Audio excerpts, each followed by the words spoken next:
For years, people on Earth had been quietly watching the stars, not with telescopes for stargazing, but with giant radio dishes and deep space sensors, listening for anything unusual. At first, it was just static, cosmic noise, the kind of background hum the universe makes when no one's talking. But then, faint signals started showing up, patterns too precise to be natural, too strange to ignore. They weren't messages meant for us. They were echoes of something far away, arguments, warnings, maybe even battles playing out between civilizations we couldn't see and barely understood. The world's governments didn't panic. They didn't announce alien contact on the evening news. Instead, they formed a quiet group, the kind that meets behind closed doors in Geneva and Geneva only. Scientists, diplomats, a few military advisors. Their job? To listen, learn, and above all, do nothing. Earth had enough problems of its own. Climate disasters, political fights, economic crashes. Getting tangled in someone else's interstellar war, that wasn't just risky, it was suicidal. So the official stance became simple. We see you, we hear you, but we're not getting involved. And for a while that worked. Life went on. Kids went to school. Farmers planted crops. Cities buzzed with traffic and music and arguments over coffee. The stars stayed distant, and the war, if it even was a war, stayed far beyond Pluto. People joked about it sometimes. Hope those aliens don't pick Earth as their next battlefield, someone might say at a bar. But it always felt like science fiction, like a movie plot, not real life. Then, one Tuesday morning in late October, everything changed. It started with a routine sweep by a lunar observation satellite. Nothing unusual, just checking for space debris, tracking old rocket parts. But this time the sensors picked up something massive drifting near the moon's far side.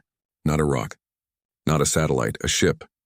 And not one built by human hands. It was dark, scarred and silent like a ghost vessel from a nightmare. Its hull was pitted with what looked like burn marks, long streaks of melted metal that told a story of violence. No lights, no signals, just floating.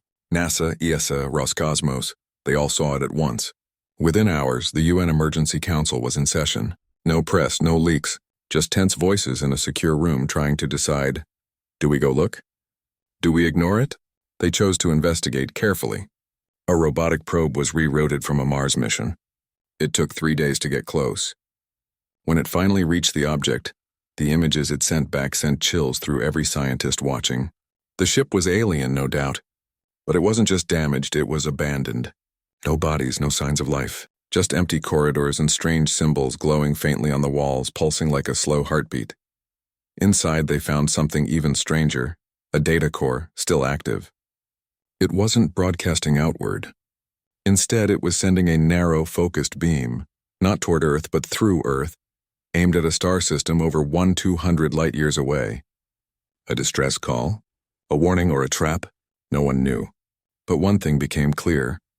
Earth had stayed out of the Galactic War by choice. Now the war had left something on our doorstep. Panic didn't hit right away. Governments tried to keep things calm. Unidentified object under study, the official statement read. No threat to public safety. But rumors spread faster than facts. Social media exploded. Conspiracy theories mixed with real fear. Was this the start of an invasion? Were we being watched? Or worse, were we being used? Scientists worked around the clock trying to decode the alien data. They used every trick they knew. AI pattern recognition, linguistic models, even comparing the symbols to ancient human scripts, hoping for a clue. Nothing matched. But slowly they began to understand the rhythm of it. The signal wasn't random.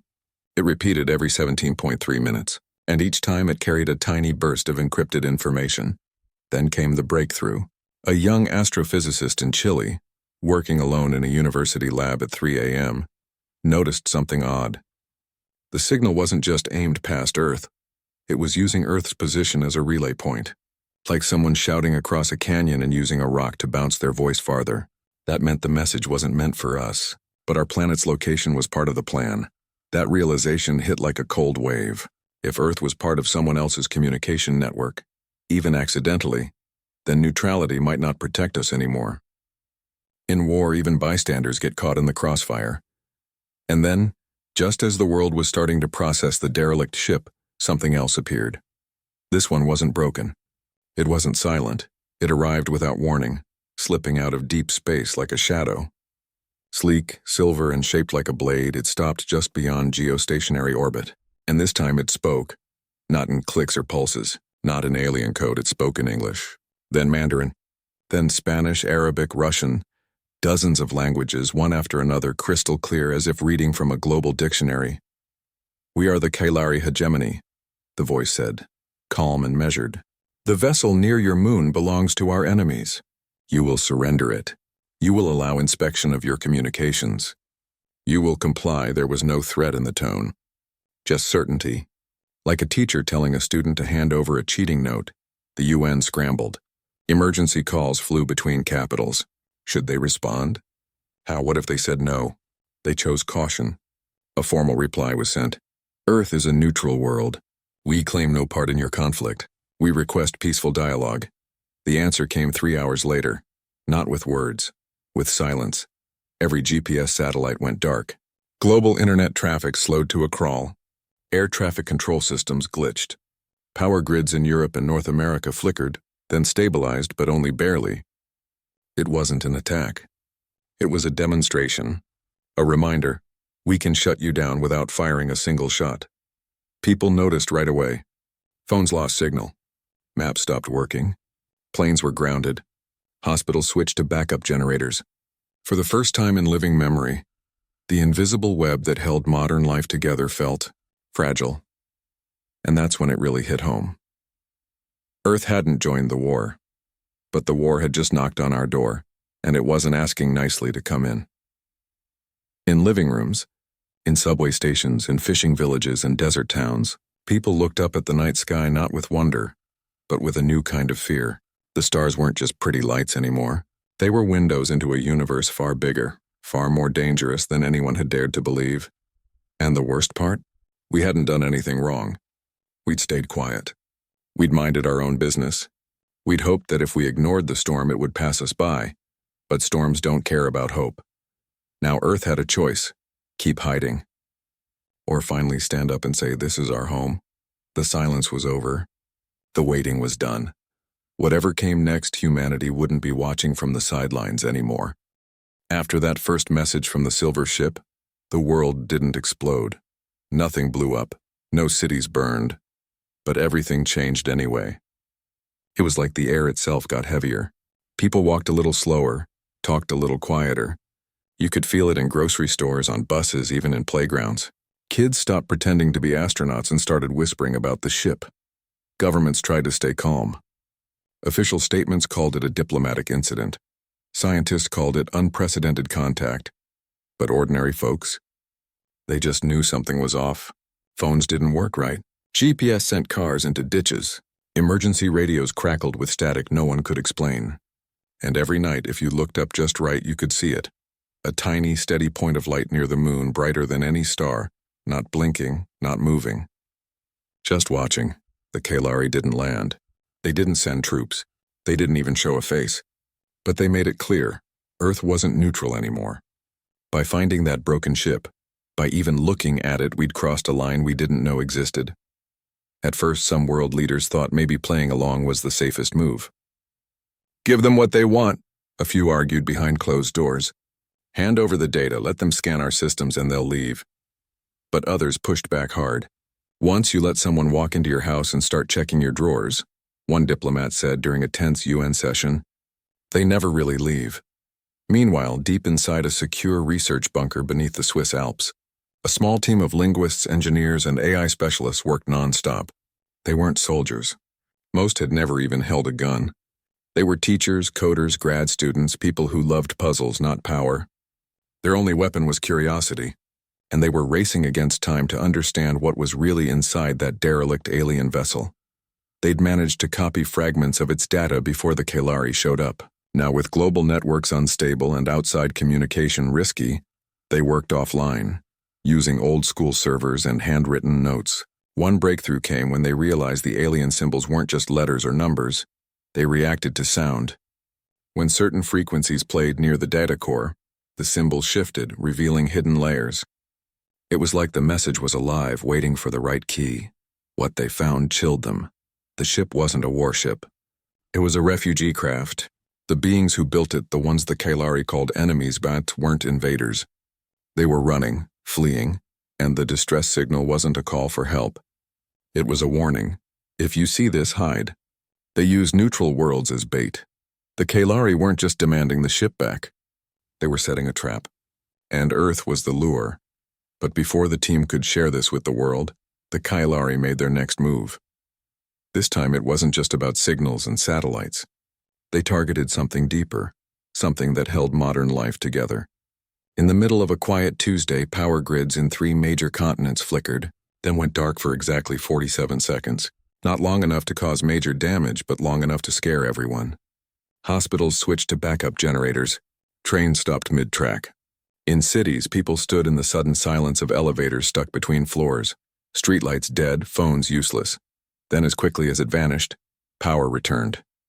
But a message appeared on every emergency broadcast system, every government-run screen, even on digital billboards in Times Square and Tokyo. Comply within 72 hours, or containment begins. No explanation, no negotiation, just a countdown. Panic didn't erupt all at once. It seeped in, like water through cracks in a dam. People started stocking up on food, filling gas cans, charging every battery they owned. Some boarded up windows not because they expected bombs, but because doing something felt better than doing nothing. Others gathered in parks and town squares, not to riot, but to talk, to hold hands, to remind each other they weren't alone. In rural villages, farmers kept tending their fields, but now they glanced at the sky more often. In fishing boats far from shore, crews debated whether to head back early. In classrooms, teachers struggled to explain why the internet was down again. Was it hackers? A solar flare? Or something no textbook had ever prepared them for? What made it worse was the silence from the Kailari ship. No more messages, no movement. Just that cold, steady light in the sky, ticking down the hours. But not everyone was waiting. Deep in underground labs and university basements, ordinary people began organizing in secret. Not armies, just networks. A retired telecom engineer in Brazil rigged a shortwave radio to bounce signals off the ionosphere, bypassing the jamming. A group of students in Kenya built a mesh network using old smartphones, creating a local web that didn't need satellites. In Norway, a former submarine technician helped design a low-frequency transmitter that could send data through rock and ocean. Slow, but invisible to the Kailari. They weren't planning to fight. They were planning to speak, because if the Kailari wanted Earth to stay quiet, then the most dangerous thing humanity could do was tell the truth, to anyone who might be listening, anywhere in the galaxy. And the truth was this: Earth didn't start this. We didn't pick a side. We just found a broken ship and tried to understand it, and now someone was punishing us for being curious. As the 72-hour mark drew closer, the tension became almost unbearable. Parents hugged their kids a little tighter at bedtime. Neighbors shared generators and bottled water. Strangers nodded to each other on the street with a look that said, "We're still here." Then, with just 6 hours left on the clock, something unexpected happened. A small, unmarked cargo plane took off from a remote airfield in Iceland, not carrying weapons but a single, heavily shielded server. On board was the full decoded data from the derelict ship: logs, star maps, recordings of the Kailari's own transmissions, and the warning from the refugees. The plan was simple: get it to a deep space antenna array in the Andes, one that still had partial function, and blast it out, not to Earth but beyond. To the stars. To anyone who might care. It was a desperate move. If the Kailari detected it, they might strike early. But if they didn't, maybe someone out there would hear. Maybe someone would come. As the plane climbed into the night sky, people on the ground held their breath. Not because they expected miracles, but because for the first time since the silver ship arrived, humanity wasn't just reacting, they were choosing. And that choice, small, fragile, human, was more powerful than any weapon. The countdown kept ticking. But Earth wasn't silent anymore. The world didn't sleep much during those last hours before the Kailari deadline. It wasn't just fear. It was something deeper, like the whole planet was holding its breath. In cities, streetlights glowed dimmer than usual. Not because of damage, but because people had started turning them off to save power, just in case. In small towns, neighbors gathered in living rooms with battery-powered radios, listening for any official update, any sign of what came next. But the airwaves stayed quiet. Governments had gone silent not out of cowardice, but because they didn't have answers anymore. What no one expected was how quickly people would start talking to each other. Really talking. Not through screens or headlines, but face-to-face. In parks, in community centers, even in subway stations turned into temporary shelters. Strangers shared food, stories, and ideas. Some argued about whether to surrender the alien data. Others insisted that giving in would only invite more demands. But beneath all the debate was a shared feeling. We didn't ask for this, but it's ours now. Then, just as the clock hit 12 hours left, the truth about the derelict ship leaked, not through official channels, but through a chain of encrypted messages passed from one underground tech group to another, until it spilled onto public forums, local radio broadcasts, and handwritten flyers taped to grocery store windows. The message was simple: the other side isn't the enemy. They're running, and the Kalari use peaceful worlds like bait. That changed everything. Overnight, the mood shifted from fear to fury, not the kind that leads to violence, but the kind that fuels courage. People began asking harder questions. Why should Earth pay for someone else's war? Why should we be punished for showing compassion? A fisherman in the Philippines told a reporter, "If someone's drowning, you don't ask which country they're from before you throw a rope."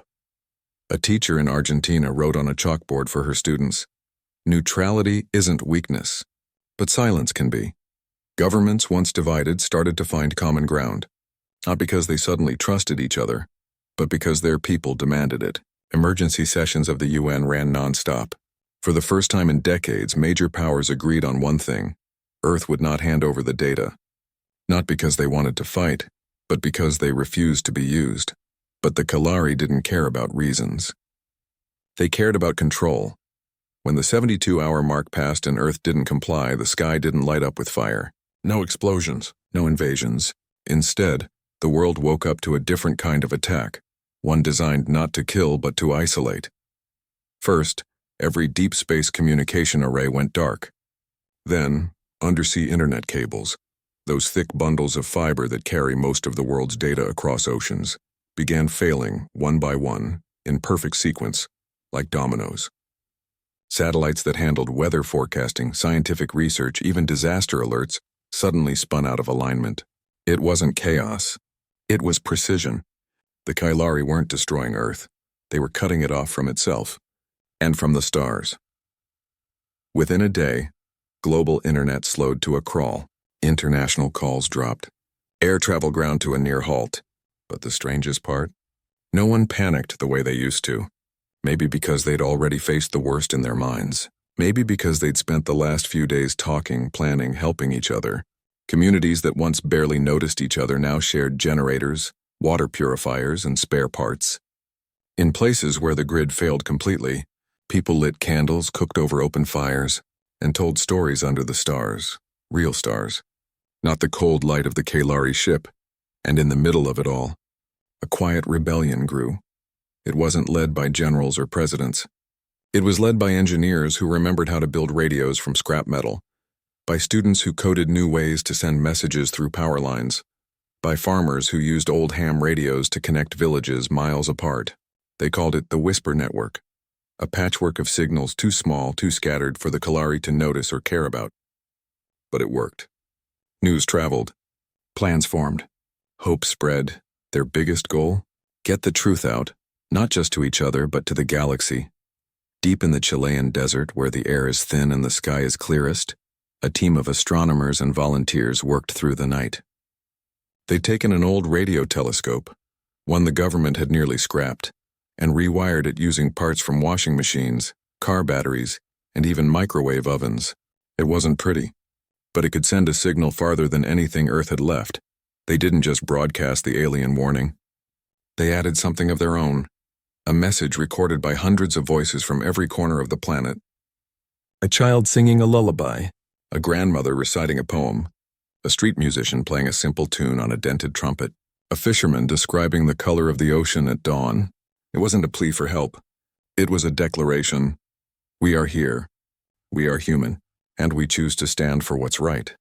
They sent it on a narrow beam, aimed not at the Kailari but at open space, toward regions of the galaxy where other civilizations might be listening. It would take years, maybe centuries, to reach anyone, but that didn't matter. What mattered was that Earth had finally spoken, not as nations, not as enemies, but as one people. As the signal pulsed into the void, something unexpected happened back home. The Kailari ship moved, not toward Earth, not away. It shifted position slightly as if adjusting its view. For a few tense minutes, everyone braced for retaliation, but nothing came. No new attacks, no messages, just silence. Some thought it was a trick.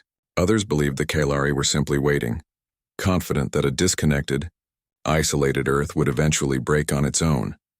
But they didn't understand humans. Because while the Kailari saw weakness in our divisions, they missed the strength in our stubborn kindness. They saw a planet of fragile tech and fragile politics, but not the millions of ordinary people who, when pushed, chose to lift each other up instead of tearing each other down. In the days that followed, life didn't return to normal. Normal was gone. But something new began to grow in its place. A quiet unity not forced by governments but built by hands and hearts. People started teaching each other old skills. How to grow food without stores, how to fix engines without computers. How to listen, really listen, to someone who thinks differently.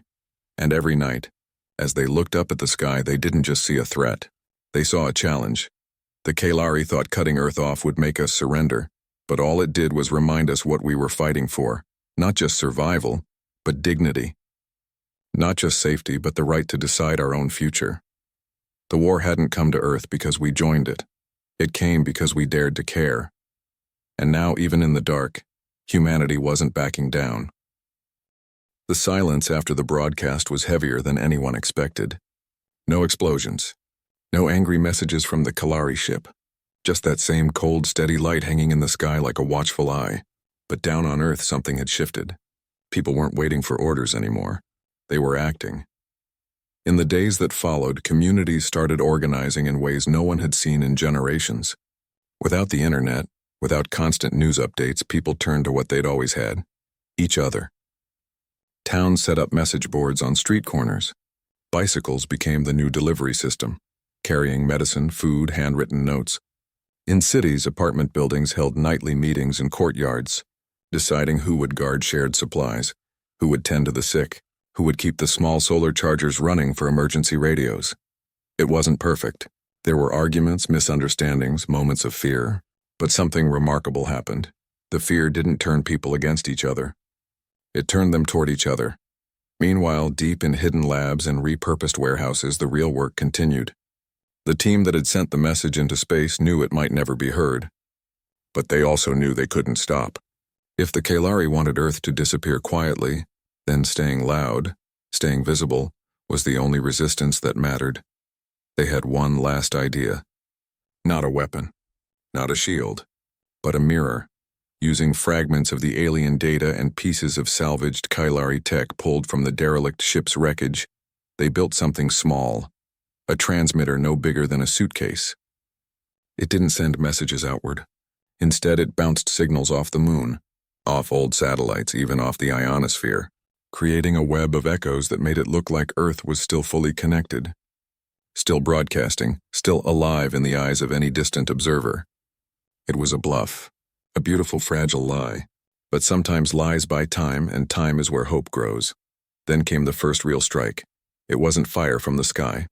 It was something quieter, colder. One morning, people in coastal regions woke to find their internet and phone lines dead. Not just down, but physically severed. Undersea cables had been cut with impossible precision, miles below the surface. Not by submarines, not by divers, by something that moved faster than anything human. That same day, 3 major geothermal power plants, chosen not for their military value, but for their role in clean energy, went offline. Not destroyed, just disabled. Like someone unplugging a lamp, the message was clear. We can reach anything. We can stop anything. You are not in control. Panic flickered, but it didn't spread. Because by now, people had learned something important. The Kailari didn't want to kill them. They wanted to break their spirit. And Earth had already decided Spirit wasn't for sale. In response, people did the one thing the Kalari couldn't stop. They kept living. Farmers planted extra rows of crops and left baskets at the edge of town for anyone who needed food. Teachers held classes under trees using chalk on flat stones. Musicians played in open squares not for money, but because music reminded everyone they were still human. Even in the darkest neighborhoods where streetlights stayed off and nights were long, people lit candles in windows, not as signals, but as quiet acts of defiance. We are still here. And then something unexpected happened in the silence. A child in a mountain village, playing with an old shortwave radio her grandfather had kept for decades, picked up a faint signal, not from Earth, not from the Kalari, a repeating tone, soft and steady, coming from deep space. She didn't understand it, but she told her teacher. The teacher told a local engineer. Within hours, a dozen ham radio operators across 3 continents were listening to the same sound. It wasn't a message. Not yet, but it was a response. Someone, somewhere, had heard Earth's broadcast. No one shouted it from rooftops. No one claimed victory. But in quiet rooms and hidden basements, people allowed themselves a single, breathless thought. We're not alone in this. That tiny signal became the spark they needed. The underground network, now calling itself the Echo, ramped up its efforts. They knew they couldn't fight the Kalari with force, but maybe they could outlast them. Maybe they could prove that a planet of ordinary people, connected by nothing but shared courage, was stronger than any empire built on fear. They started small, rebuilding local power grids using wind and water, creating hand-cranked radios that could receive and send short messages across valleys, teaching kids how to read star charts again, in case the satellites never came back. Every act was a stitch in a new kind of society, one that didn't rely on fragile tech, but on resilient people. And through it all, they kept sending signals not just into space but across Earth. Simple phrases, repeated in dozens of languages. We stand together. We will not be erased. Tell our story. The Kalari noticed. Of course they did. Their ship shifted again, this time moving closer to low orbit. For 3 days it hovered over the equator, scanning, watching. People held their breath. But no attack came. Maybe the Kalari were confused. Maybe they'd never seen a species that chose unity over surrender. Or maybe they were waiting for Earth to crack under pressure. But Earth wasn't cracking. It was changing. In the absence of global news, local stories became powerful. A village in Kenya powered its clinic with bicycle generators. A group in Canada built a library of printed books, manuals, poems, science guides, so knowledge wouldn't vanish if the digital world stayed dark. In the Pacific, islanders used traditional navigation methods to keep fishing boats safe, proving that old wisdom still had value. And every night more people looked up, not with fear, but with purpose, because now they knew. The stars weren't just distant lights. They were witnesses. The Kalari had tried to make Earth small, isolated, forgettable, but in doing so, they'd done the one thing they never intended. They'd reminded humanity what it meant to be human, not through weapons, not through power, but through the simple, stubborn act of caring for each other when the world went dark. As the weeks passed, the Kalari ship remained, silent, still, but Earth was no longer waiting for it to move, because down below, something far more powerful was already in motion. People, choosing every day to believe in tomorrow. And that, more than any signal or weapon, was the beginning of the end for the Kalari's plan. No one saw it coming, not really. After weeks of tension, blackouts, and that ever-present silver ship hanging in the sky like a silent judge, people had settled into a new kind of normal. They'd learned to live without constant connection, to trust their neighbors more than their screens, to find light in small things, a shared meal, a song sung under the stars, the sound of children laughing in a world that felt too quiet. Hope wasn't loud anymore. It was steady like a heartbeat. Then one clear morning just before dawn, the sky changed, not with fire, not with noise, but with light, soft, golden, and spreading slowly across the horizon, not from the sun but from beyond it. At first, people thought it was a trick of the atmosphere, maybe a reflection off high-altitude ice. But within minutes, telescopes, backyard binoculars, even phone cameras pointed upward caught it. A fleet. Dozens of ships, unlike anything human eyes had ever seen. Smooth curves, no sharp edges, glowing with a gentle warmth that felt peaceful. They didn't rush in. They didn't surround Earth. They simply appeared at the edge of the solar system and waited. The Kalari ship reacted instantly. It shifted, spun, and sent out a rapid series of pulses, harsh, sharp signals that sounded like alarms to anyone listening on emergency bands. But the new arrivals didn't respond with force. They sent one message, broadcast in every major human language, calm and clear. We are the Galactic Accord. We have heard your signal. You are under observation, not as a threat but as a witness. That single sentence changed everything. Turns out, Earth's desperate broadcast hadn't vanished into the void. It had reached ears, many ears across the galaxy. And not just any ears. The Accord was a coalition of civilizations that had long tried to keep the peace between warring factions like the Kalari hegemony and the Virith Concord. They weren't soldiers. They were observers, mediators, record-keepers of cosmic law. And according to their oldest treaties, any neutral world that unknowingly becomes part of a conflict has the right to protection and the right to speak. The Kalari protested, of course. They claimed Earth had interfered, that the derelict ship was stolen property. But the Accord reviewed the evidence, the full logs from the refugee vessel, the Kalari's own jamming patterns, the precision strikes on civilian infrastructure, and came to a quiet, firm decision. Earth had been used. And that wasn't allowed. Within hours, the Kalari ship powered down its weapons and moved to a holding position far beyond Mars. No apology, no explanation. Just silence and departure. On Earth, there were no victory parades, no fireworks, just a long collective breath that people didn't even realize they'd been holding. In cities and villages alike, strangers hugged. Parents held their kids a little tighter. Someone started playing a guitar in a public square, and soon 100 voices joined in, not singing about war or aliens, but about home, about rivers, about the smell of rain on dry soil. But the Accord's message came with a catch. You are no longer neutral. Their final transmission said, by sending your truth into the galaxy, you have entered the community of worlds. That brings protection, but also responsibility. No one knew exactly what that meant. Would Earth have to join galactic councils? Share technology? Welcome visitors? The questions were endless. But for the first time, they weren't questions of survival.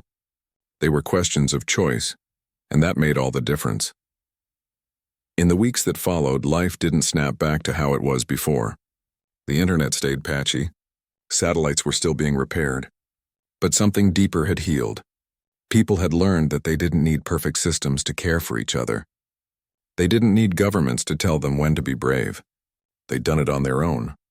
Now, instead of fearing the stars, children pointed to them with wonder. Do you think they're watching us? One might ask. Maybe, an elder would reply. But more importantly, we're watching ourselves. Scientists and diplomats began working with the Accord, not as subjects, but as partners. The first official exchange wasn't about weapons or energy.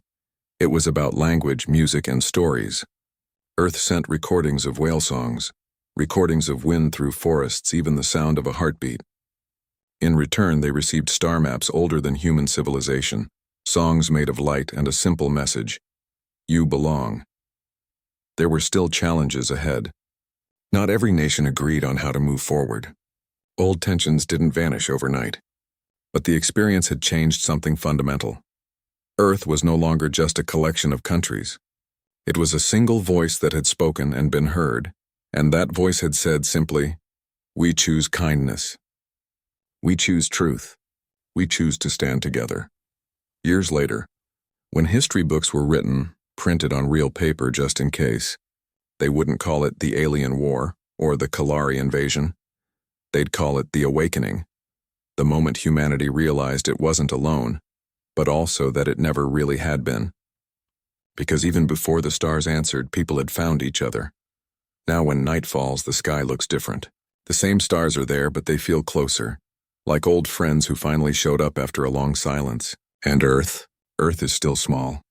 Still fragile, but no longer invisible, because in a universe full of empires and wars and ancient grudges, one quiet planet chose to speak, not with threats, but with a song. And somehow, that was enough.